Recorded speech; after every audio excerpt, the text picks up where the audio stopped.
I gave him 7 years.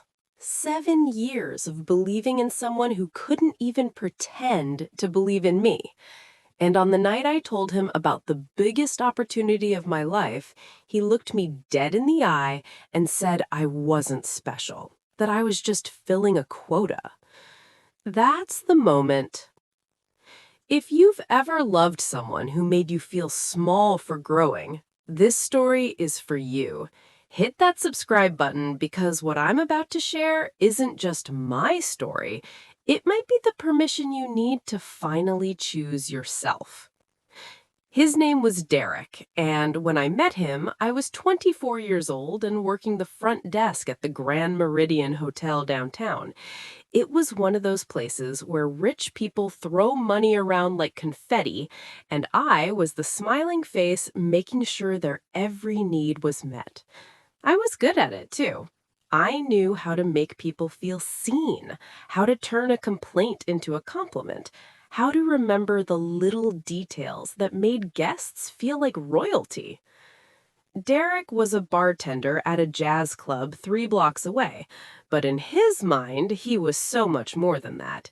He was a musician, an artist, a dreamer with a guitar and a voice that could make you forget, just for a moment, that the rent was due and the world was hard.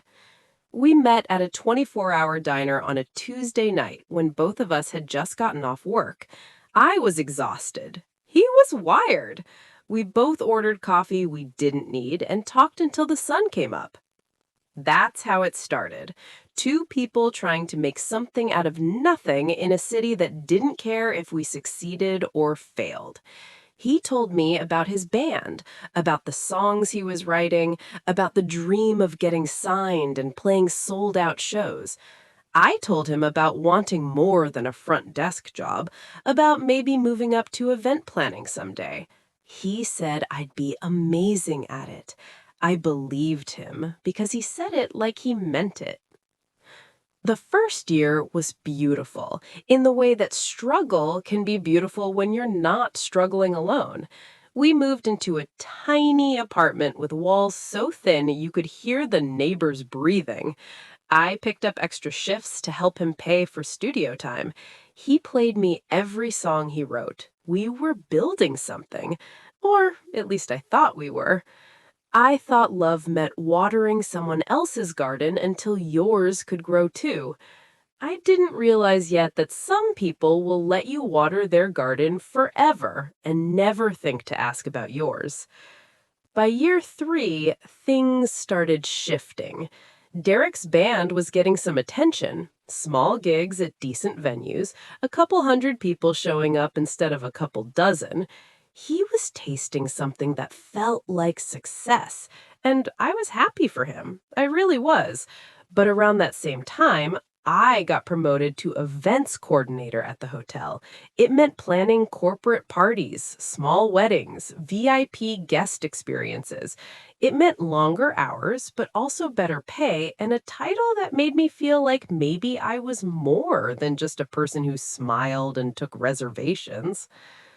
Derek said he was proud of me, but there was something in his voice that didn't match his words.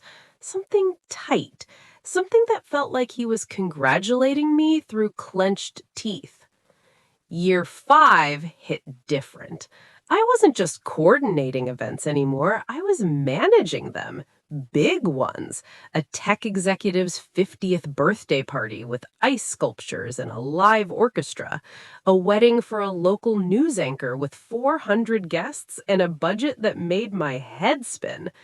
I was good at this. Really good. Brides cried happy tears and hugged me. Clients sent gift baskets. My boss started talking about bigger opportunities, about sending me to handle destination events for high-profile clients.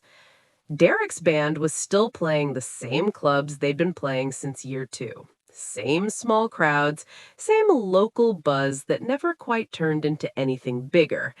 And somewhere along the way, my success became the problem. He started missing my family's dinners because of gigs that didn't pay enough to cover gas. He'd come home frustrated, and I'd try to encourage him, but every word of support felt like it annoyed him more. One night, I suggested maybe he could get a part-time job, just something stable to take the pressure off while he kept pursuing music. The way he looked at me, you would have thought I'd asked him to give up breathing.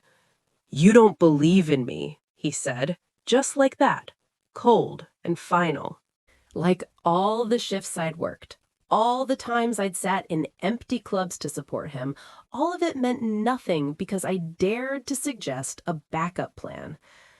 That was the first time I felt it, that quiet voice in the back of my mind whispering that maybe, just maybe, I was pouring into someone who would never pour back. Year 7. I'll never forget the day. It was a Thursday in October, and I'd just gotten called into my boss's office. I thought I was in trouble. Instead, she offered me something I'd only dreamed about, a position creating and managing exclusive destination events, luxury weddings in Italy, corporate retreats in the Caribbean, milestone celebrations in places most people only see in magazines. The pay was almost double what I was making. It would require some travel, but it was everything I'd worked toward. I practically floated home. I remember stopping to buy Derek's favorite takeout, this Thai place he loved. I was so excited to tell him. I thought maybe this would be good for us, that my success could take some pressure off him, give him more freedom to focus on his music without worrying about money. He was on the couch when I walked in, guitar in his lap, looking at his phone with that frustrated expression I'd grown to recognize. His band had just lost another opportunity, some festival spot they thought they had locked down. I should have read the room. I should have waited. But I was too excited, too proud, too hopeful that he'd be happy for me. "Baby, I have amazing news," I said, setting down the food. "Remember that position I told you about? The destination events thing? They offered it to me. Can you believe it? This is huge!" The silence that followed felt like falling. He didn't look up right away, just kept scrolling on his phone, jaw tight. When he finally spoke, his voice was so calm it scared me. "You really think planning rich people's parties makes you special?" I froze. "What?" He looked up then, and there was something in his eyes I'd never seen before, something cruel. "I'm serious, Simone. You walk around here acting like you're doing something important, but you're just helping wealthy people throw away money on stuff that doesn't matter. You were supposed to support my dream, not chase yours." The words hit me like a slap, but he wasn't done. "And let's be real. You're probably not even that good at it. They just needed to fill a quota. You know how these fancy places are?" There it was, the thing he'd been thinking but never said out loud. The belief that my success wasn't earned, that my blackness was the only reason I'd gotten anywhere, that I was just a checkbox on somebody's diversity report. From the man I'd spent 7 years loving, from the man I'd sacrificed for, believed in, held up when the world told him no. I didn't cry, I didn't yell, I didn't defend myself. I just stood there in our tiny apartment with his favorite food getting cold on the counter, and something inside me went completely still, silent, decided. "Okay," I said quietly. "That's all. Just okay." He went back to his phone like he'd won something, like he'd put me in my place. He had no idea that in that moment, I'd already left him. Not physically, not yet, but emotionally, mentally, spiritually, I was gone, and I was never coming back. Here's what people don't tell you about heartbreak. Sometimes it doesn't make you fall apart. Sometimes it makes you focused, clear, determined. The next morning, I woke up and I was different. Derek noticed it too. Asked me if I was okay, if I was still mad about last night. I told him I was fine. And I was. Because I'd made a decision in the dark hours while he slept. I was going to build a life he couldn't touch. and I was going to do it so quietly he wouldn't see it coming. I accepted the position that Friday, told my boss I was all in, then I started planning my exit like I was planning one of my events.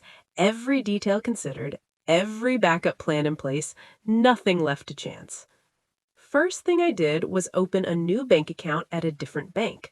Started having part of my paycheck deposited there. Not all of it, that would have been suspicious, just enough that over time it would add up to freedom. I found a new apartment, a one-bedroom in a nicer part of town, the kind of place I'd always wanted but never thought I could afford. I put down a deposit and told the landlord I'd be moving in 2 months. Derek knew nothing. Then I did something that changed everything. I reached out to Patricia Thornton, a Black woman who'd built one of the most successful luxury event companies in the state. I had met her briefly at an industry conference, and she'd given me her card, told me to call if I ever wanted to talk. So I called. We met for coffee, and I told her everything. Not about Derek, not yet, but about my dreams. About wanting to do more than work for someone else's company. About seeing myself running my own business someday. She didn't laugh, didn't tell me to be realistic or wait my turn. She said, "Why someday? Why not now?" And then she offered to mentor me, to teach me everything she knew about turning talent into business. I started taking online courses at night after Derek fell asleep: business management, marketing, financial planning. I'd sit in our bedroom with my laptop on low brightness, headphones in, building the foundation for a future he knew nothing about. Some nights he'd wake up and ask what I was doing. "Just work stuff," I'd say. He'd grunt and go back to sleep, never curious enough to ask more.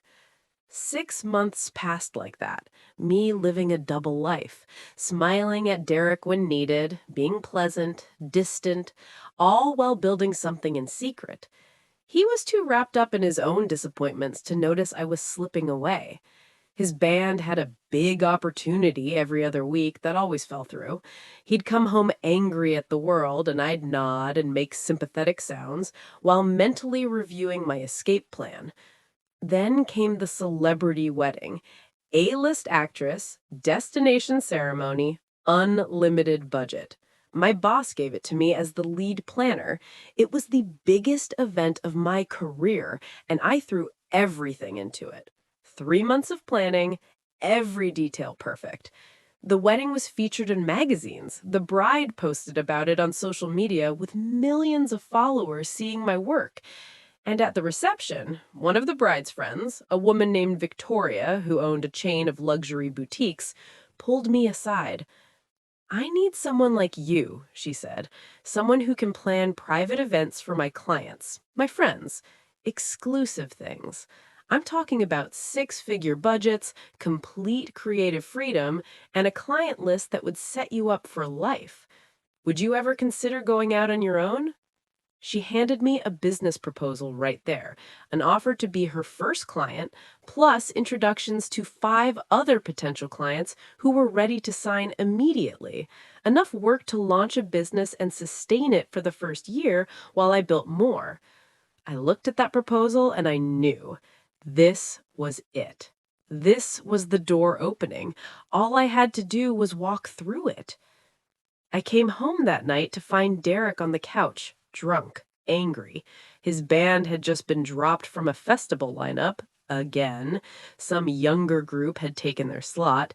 He started in on me the moment I walked through the door, slurring about how I didn't understand what it was like to have real dreams, how my little party planning job was cute, but it wasn't art, it wasn't passion. I let him talk, stood there in the doorway of our apartment, still in my dress from the wedding, and let him empty himself out. When he finally went quiet, I spoke. My voice was calm, steady, sure. "I'm leaving tomorrow." He laughed, actually laughed. "What are you talking about?" "I'm leaving you tomorrow morning. I have a new apartment. I've been planning this for months, and I'm starting my own business." The smile fell off his face. "You're joking." I've never been more serious in my life. He stood up then, stumbling a little, trying to process. Because of one fight? Because I told you the truth about your job? You're that sensitive? And that's when I realized he truly didn't get it. He thought this was about one moment, one comment. He couldn't see that it was about 7 years of making myself smaller so he could feel bigger. 7 years of my dreams being the thing we'd get to eventually. 7 years of watering a garden that never bloomed, while mine dried up from neglect. You mocked what I built, I said, and my voice didn't shake. You mocked who I was becoming. Every time I grew, you tried to cut me down. You made me feel small for wanting more. And that thing you said about me just filling a quota, that told me everything I needed to know about what you really think of me. Baby, I was just frustrated. I didn't mean. Yes, you did. You meant every word. And even if you didn't, the fact that those words were in you to say, that's enough.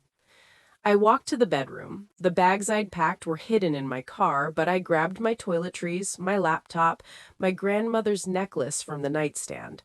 He followed me, talking fast now, apologizing, promising to do better, to be better. All the things he could have been saying for the past 2 years if he'd cared enough to notice me pulling away. At the door, I turned back one last time. He looked small, standing there in our small apartment with his small dreams that he'd tried to use as an excuse to keep me small too. I spent 7 years watering your garden while you burned mine down, I said. I'm not angry anymore, Derek. I'm just done. I walked out. No slammed door, no shouting match, no drama. Just quiet strength and the sound of my heels clicking down the hallway toward a future he'd never be part of. That was 18 months ago. Today, I run Simone Cole events, and we're booked solid for the next year and a half. I've planned weddings in Tuscany, anniversary parties in Bali, corporate retreats in the mountains of Colorado. Last month, I was featured in Event Planner magazine as one of the top rising talents in luxury event design. I bought my mama a house, a real house, with a garden and a porch and enough room for Sunday dinners. I'm not telling you this to brag. I'm telling you because I need you to understand something. The person who makes you feel small for growing doesn't love you the way you deserve to be loved. And when someone mocks your potential, they're not telling you about your limits, they're revealing their fear of what you're capable of becoming. Derek? Last I heard, he's still playing the same club, still chasing the same dream, still blaming everyone else for why it hasn't happened. I don't wish him bad things. I don't think about him much at all anymore. But I do think about the woman I was when I was with him, how she believed she had to shrink to be loved, how she thought supporting someone else's dream meant abandoning her own. I think about her with so much tenderness now, and I wish I could go back and tell her what I know now, that the right person will celebrate your growth, not resent it, that love shouldn't cost you your dreams, that sometimes the most powerful thing you can do isn't to fight back when someone disrespects you, it's to go quiet, make a plan, and build a future so bright they need sunglasses just to hear about it. If this story resonated with you, do me a favor. Subscribe to this channel and hit that notification bell because I share real stories about real people choosing themselves, even when it's hard. Drop a comment and tell me, have you ever had to quietly walk away from someone who couldn't celebrate your growth? Your story matters. And remember, the best revenge isn't proving them wrong, it's building a life so full, so beautiful, so completely yours that their opinion becomes irrelevant. Choose yourself every single time.